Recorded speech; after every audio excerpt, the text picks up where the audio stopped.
हे सोनक ऋषियों, कल कथा का माध्यम आपने सुना बड़े भाव से, बड़े प्रेम से। भगवान को धन से प्रसन्न नहीं किया जा सकता, भगवान को रूप से प्रसन्न नहीं किया जा सकता, भगवान को केवल भाव से प्रसन्न होते हैं। और अगर भाव नहीं तो भगवान को जीत पा नहीं सकता। इसलिए गोपियों के पास क्या था? गोपियों के पास था भाव, और उसी भाव के कारण गोपियों ने ठाकुर जी का संग पाया, उनकी लीलाओं का अनुमोदन किया, उनकी सेवा गोपियों को प्राप्त हुई। देखिए, गोपी प्रेम सबसे बड़ा प्रेम है। गोपियों की भक्ति सबसे बड़ी भक्ति बताई जाती है। कारण जो अनेक संतों को जन्म जन्म तप करने से प्राप्त नहीं होता, इन गोपियों को उन्हीं ठाकुर जी का सानिध्य केवल भाव और प्रेम के पीछे प्राप्त होगा। लेकिन महाराज, प्रेम भी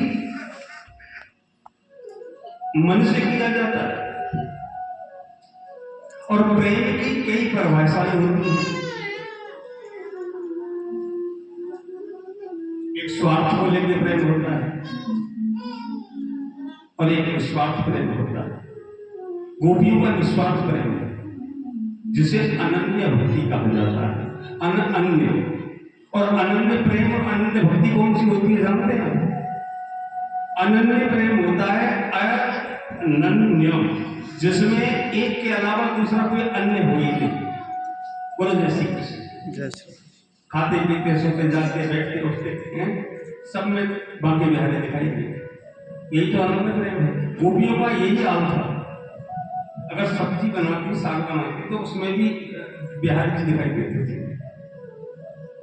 सो रही है तो भी बिहारी जी का दर्शन कर रही है। तो भगवान तो भाव से प्राप्त होते हैं कि भाव का भूखा हूं मैं, भाव ही बस सार है, भाव से मुझको भजे तो भव से मेरा पार है।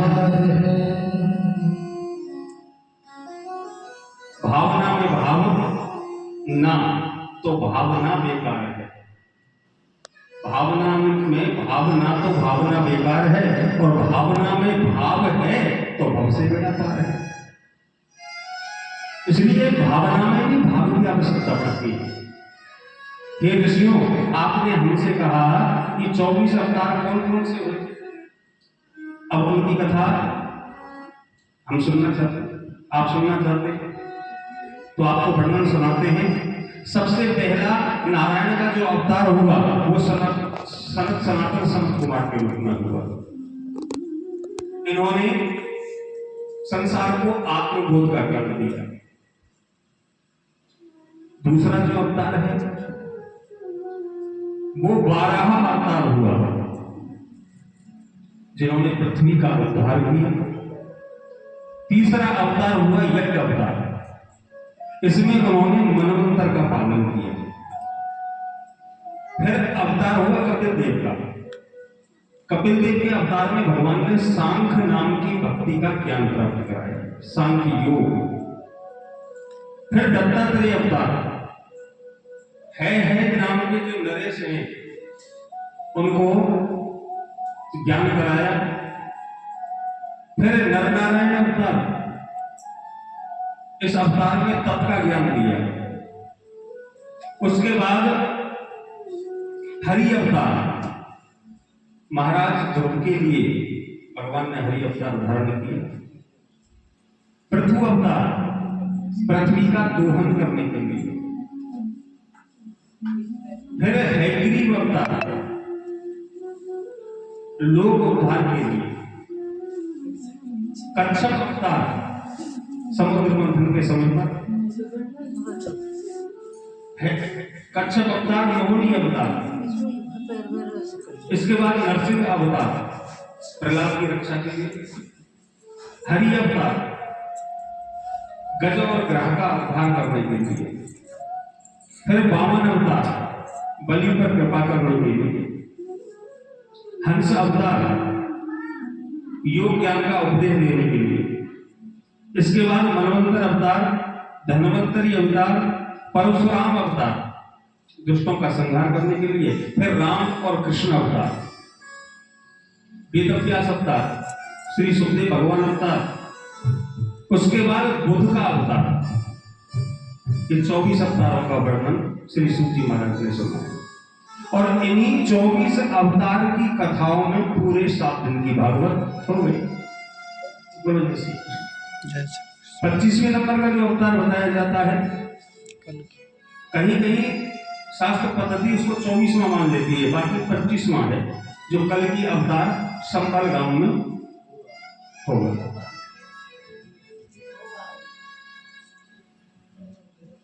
अब देखिए कहां कलयुग के अंत में वो अवतार होना है और कहां हजारों हजारों लाखों वर्ष पहले वेदव्यास जी ने भागवत जी को लिख दिया।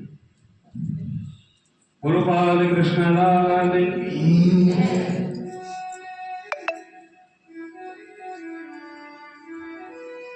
भगवान वेदव्यास ने ये रचना की तो सौनक ऋषि कहने लगे, गुरुदेव क्या सब पुराण वेदव्यास जी ने लिखे हैं? कि बिल्कुल, वेदों का खंडन भी उन्होंने किया।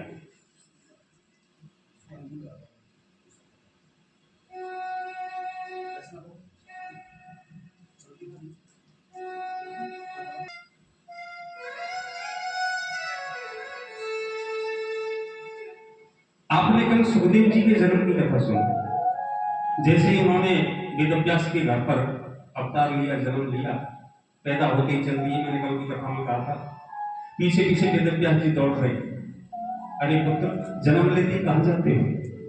अरे अभी तो हमें तुम्हारी बाल क्रीड़ा देखनी है, उनका दर्शन करना है। अपने पुत्र का सुख कौन नहीं चाहता? लेकिन जब सुखदेव जी नहीं रुके, जाकर के दूर पहुंच गए वन में और समाधि लगा ली। श्री वेदव्यास जी महाराज लौट करके आए और दुखी होकर के अपने आश्रम में रहते थे। तो सौनक ऋषियों ने प्रश्न किया कि आपने सुखदेव जी की जन्म कथा सुनाई भगवान, लेकिन वेदव्यास का जन्म कैसे हुआ, ये भी हम जानना चाहते हैं। तो कहने लगे कि वो कथा मैं आपको सुनाता हूं। परब्रह्म नारायण के पुत्र ब्रह्मा हुए, ब्रह्मा के पुत्र वशिष्ठ और वशिष्ठ के पुत्र सत्ती और सत्ती के यहां पाराशर और पाराशर के पुत्र हुए व्यास जी। इनकी माता का नाम है सत्यवती। जब व्यास जी का जन्म हुआ तो जन्म लेते ही खड़े होकर चल दिए। माता पीछे से दौड़ी कि पुत्र कहां जाते हो? अरे हमें अकेला छोड़कर कहां जाते हो? हमने तो बड़ी उम्मीद लगाई है आपसे। तो वेदव्यास जी कहने लगे, माता मैं रुक नहीं सकता, मेरा जन्म संसार के कल्याण के लिए हुआ है, इसलिए मैं घर नहीं रह सकता, मुझे जाना है। माता ने बहुत बातें किया किंतु वेदव्यास जी नहीं रुके। बस एक वचन माता को दिया कि माता एक वचन देता हूं, अगर कभी भी आप मुझे याद करेंगी तो उसी क्षण में आपसे मिलने के लिए जरूर आऊंगा, जब जब आप याद करेंगे। वचन देकर चले गए, बद्रीनाथ धाम पहुंच गए, मां परम कुटी बनाई गंगा जी के किनारे, माता बीटका के साथ उनका पानी ग्रहण संस्कार हुआ। लेकिन जब सुखदेव जी का जन्म हुआ तो महाराज उस जन्म के समय पर सुखदेव जी छोड़ के चले गए तो दुखी होकर बैठे थे। कल की कथा आई थी तो नारद जी वहां पहुंचे और नारद जी को देख करके वेदव्यास प्रसन्न हुए, देव ऋषि आपका दर्शन हुआ, बहुत सुंदर। नारद जी ने कहा, वेदव्यास जी मैंने आपको कभी चिंतित नहीं देखा, आज चिंता कैसी? तो श्री वेदव्यास जी कहने लगे, नारद जी क्या बताऊं, आपने पहचान लिया, मेरे मुखारबिंद पर चिंता है, क्योंकि आप परम ज्ञानी संत हैं। लेकिन मैं अपना दुख क्या कहूं आपसे, आप अगर आशीर्वाद दें उसका निवारण हो तो ही मैं इसको कह सकता हूं। कि बताओ तो सही। तो वेदव्यास जी ने बड़े सुंदर भाव से कहा, इस बस्ती में हमारे आंसुओं को कौन पहुंचेगा, जहां जिसको देखो उसका दामन गीला लगता है। हम क्या बताएं आपको, और कहें तो किससे कहें, दुख तो इतना है नारद जी कि बताया नहीं जा सकता। लेकिन मैं कहूं तो कहूं किससे? अगर मैं किसी आसपास पड़ोसी से कहता हूं तो पड़ोसियों की आदत होती है दुख को सुनते तो बड़े शांत भाव से हो, और जब वो व्यक्ति सुनाकर चला जाता है तो पीछे से हंस करके उसकी हंसी उड़ाते हैं। अपना दर्द किसे कहूं कि होई न बिमल बिबे गुरु सन किए दुरा।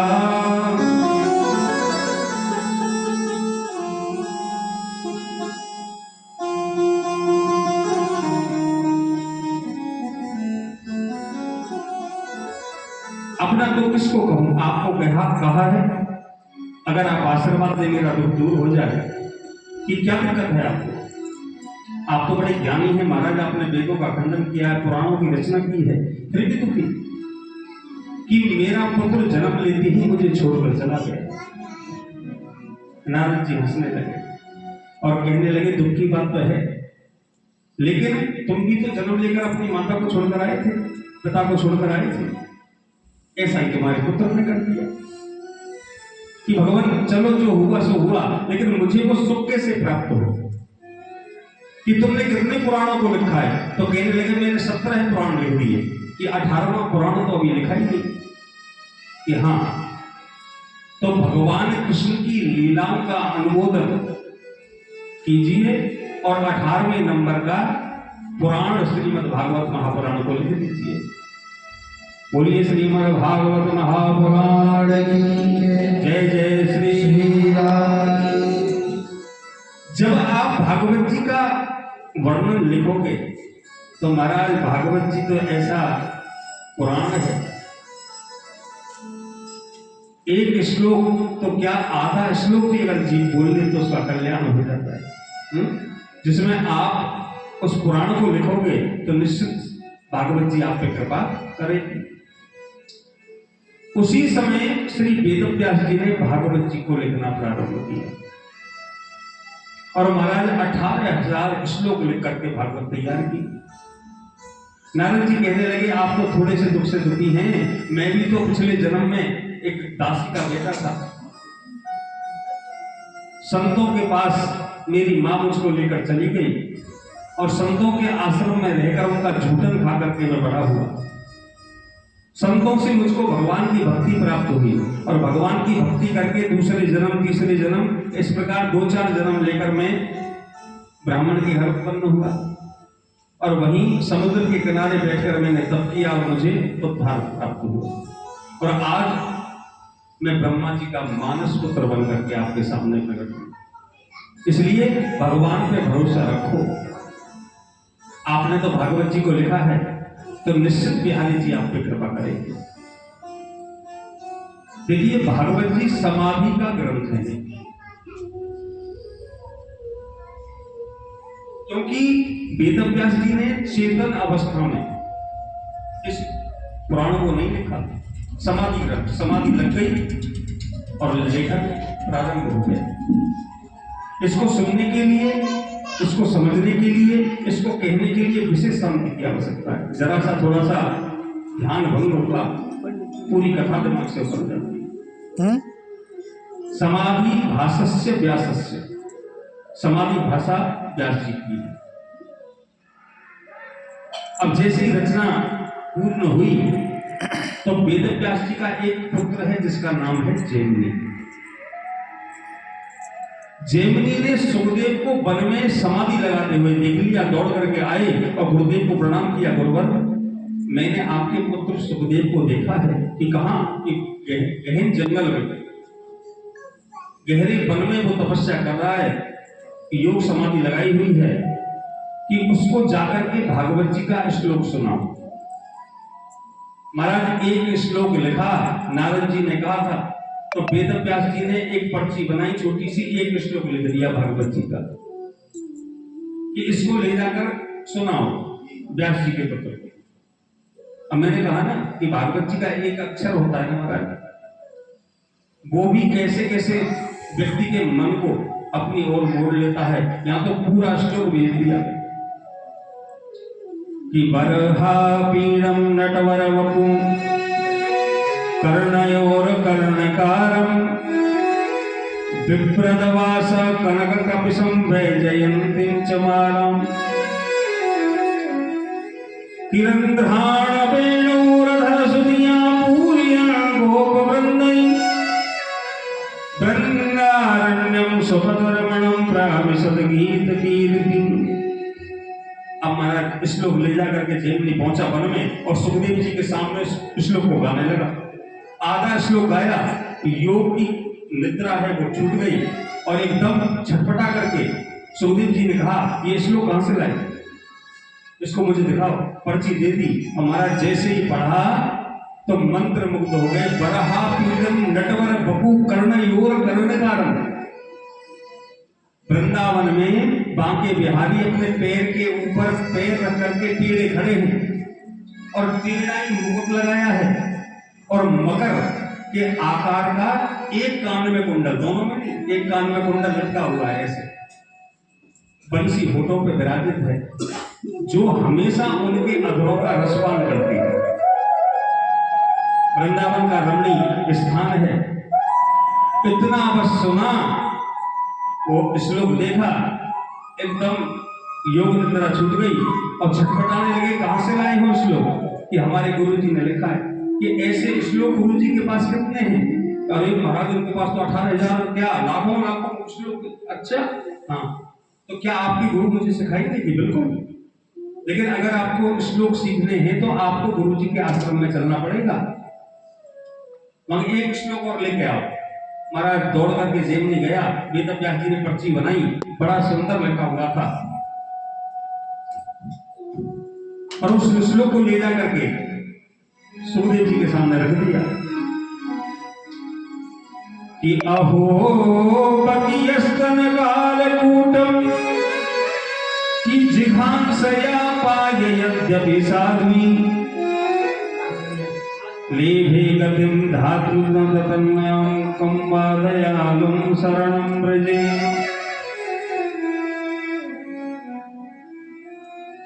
ऐसा कौन दयालु होगा जो जहर पीने के बाद भी, पिलाने के बाद भी इनाम पाए या इनाम दे। ऐसे तो मेरे बिहारी जी हैं जो पूतना ने जहर पिलाया और मां समझ करके उसको वैकुंठ में भेज दिया।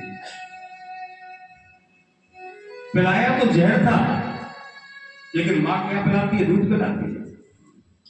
तो भगवान ये सोचने लगे कि आखिर इसने मुझे दूध ही तो पिलाया है, तो मां हो गई, इसलिए जहर पिलाने के बाद भी भगवान ने उनको मुक्त कर दिया। महाराज सुखदेव जी छटपटाने लगे, दौड़ करके वेद व्यास के पास आए। अब आश्रम में पिताजी को देख के पहचान गए, ये तो मेरे पिताजी हैं कि हाँ हमारे गुरु हैं।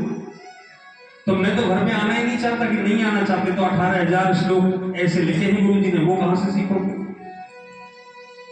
तो भागवत से मोहित होकर सुखदेव जी घर पर रुकने को तैयार हुए। वेद व्यास जी ने कहा पुत्र जब तक पढ़ाई चलेगी तब तक तो रुकना पड़ेगा। महाराज धीरे धीरे धीरे धीरे करके वेद व्यास जी को पढ़ा रहे हैं। चाहते तो कुछ ही देर में पूरा ज्ञान दे सकते थे, लेकिन ना, क्यों? क्योंकि पुत्र का सुख लेना मुश्किल से बेटा आया है। तो वेद व्यास जी को बड़ा आश्चर्य हो रहा है कि इतना बड़ा योगी होकर के भागवत जी के एक श्लोक पर मोहित हो गए। एक पंडित जी थे महाराज, नाम था मधुसूदन सरस्वती। वैराग्य की दीक्षा लेने के लिए काशी में चले गए। अब काशी में पहुंचे, संतों के पास जाकर संत बन गए और वो भी महाराज बिल्कुल त्यागी वैरागी बाबा, कोई दुनियादारी से मतलब नहीं। एक दिन बाबाओं की टोली के साथ मिलकर के और सीधा वृंदावन पहुंचे और बिहारी जी का दर्शन कर लिया। अब महाराज बिहारी जी का दर्शन कर लिया, छवि अपने नैनों में बसा करके वापस काशी पहुंच गए और काशी में जाकर के जैसे ही योग साधन करते तो बांके बिहारी की तस्वीर आंखों के सामने आ जाती।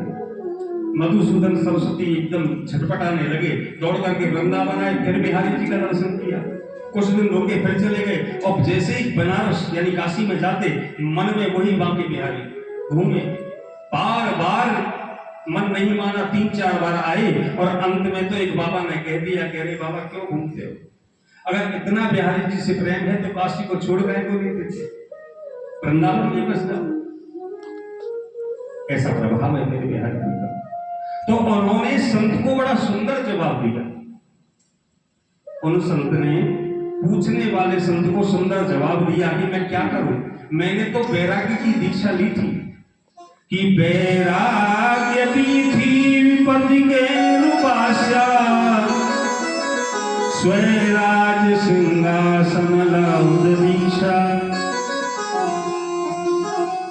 कि सठेन के ना पिबयम हटेना, कि दासी कृता गोप वधू बिटेन। मैंने तो ब्रह्मास्मि की दीक्षा ली थी, सारी दुनिया को छोड़ दिया, लेकिन एक दिन भूल से वृंदावन आ गया और मैंने उस उपमा, देखना कितनी अच्छी उपमा दी है, मैंने उस टेढ़ी टांग वाले बिहारी जी, कौन बिहारी, कोई गोपी यशोदा का पुत्र, उस मूर्ख को ऐसा देख लिया, उस सठ को ऐसा देख लिया कि उसने हट बना करके जबरदस्ती मेरे मन को चुरा कर अपने पास रख लिया, अब उनको छोड़ने का मन ही नहीं करता। उसी समय से मधुसूदन सरस्वती वृंदावन में वास करने लग गए। सुखदेव के आने से वेदव्यास जी बड़े प्रसन्न हैं, धीरे धीरे भागवत जी सिखा रहे हैं। महाराज वृंदावन की महिमा, बिहारी जी की महिमा तो आपको क्या बताएं। अरे मन चल रे वृंदावन धाम, राधे राधे मन चल रे वृंदावन धाम, राधे राधे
Oh,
वृंदावन में यमुना किनारा, अरे निर्मल शीतल बहती है धारा, कोई में तो घूम जाए श्यामा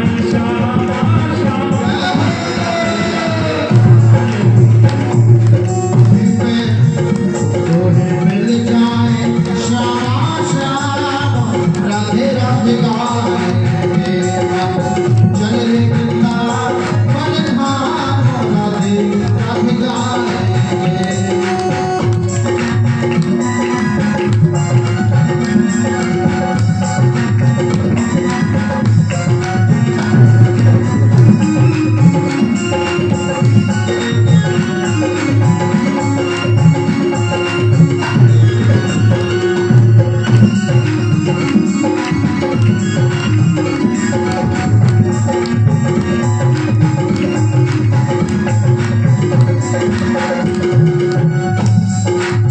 कहाँ है बांके बिहारी मालूम है आपको?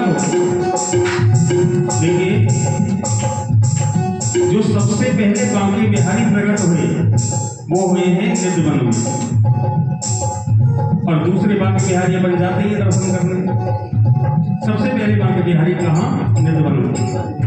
श्री निधवन की शोभा न्यारी, श्रीनिधि बन की शोभा न्यारी, हरि हरिदास जू के बांके बिहारी, हरिदास जू के बांके बिहारी, हरिदास जू के बांके बिहारी, श्री हरिदास जू के बांके बिहारी। तेरे बन जाए, तेरे बन जाए, तेरे बन जाए मेरे काम राधे राधे,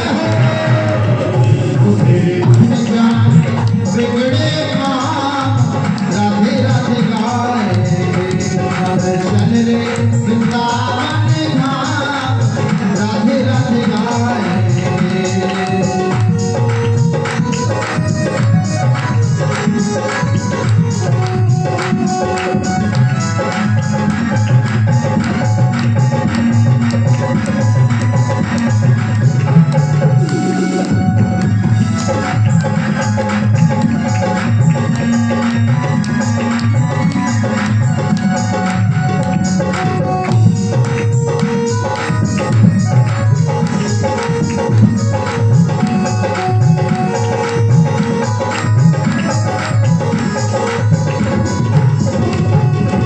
पागल का पागल बनते हो, पागल क्या पागल बनते हो, पागल का पागल बनते हो, पागल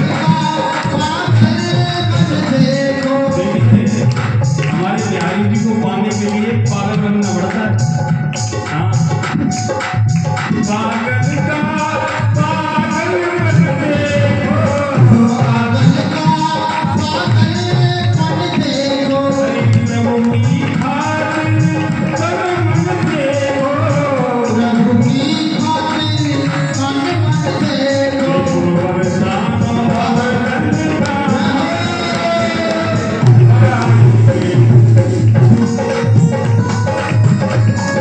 राधे राधे गाए, चल रे वृंदावन धाम, राधे राधे गाए, श्यामा गाए, राधे गाए,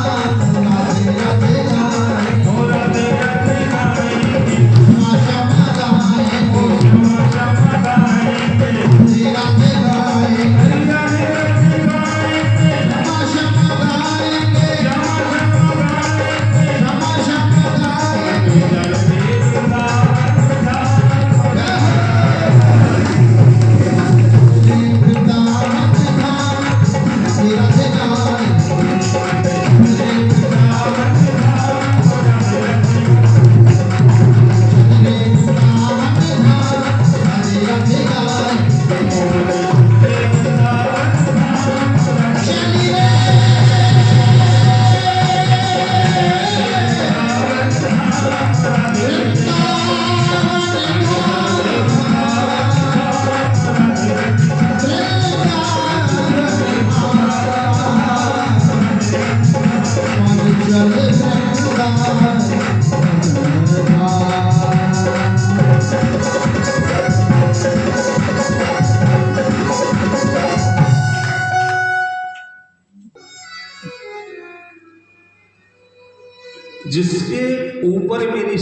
कृपा कर दे, मेरी राधा जी कृपा कर दे महाराज। उसे कुछ संसार से चाहिए नहीं, क्योंकि आप जानते हैं मन तो किसी का है ही नहीं। ब्रसभान की किशोरी को ते गयन ते भोरी, प्रीत जान के थोरी तो है राखे की शरण। बड़ी करुणामयी है। व्यास जी ने और सब कुछ सौंप दिया श्री जी के चरणों में। और जिस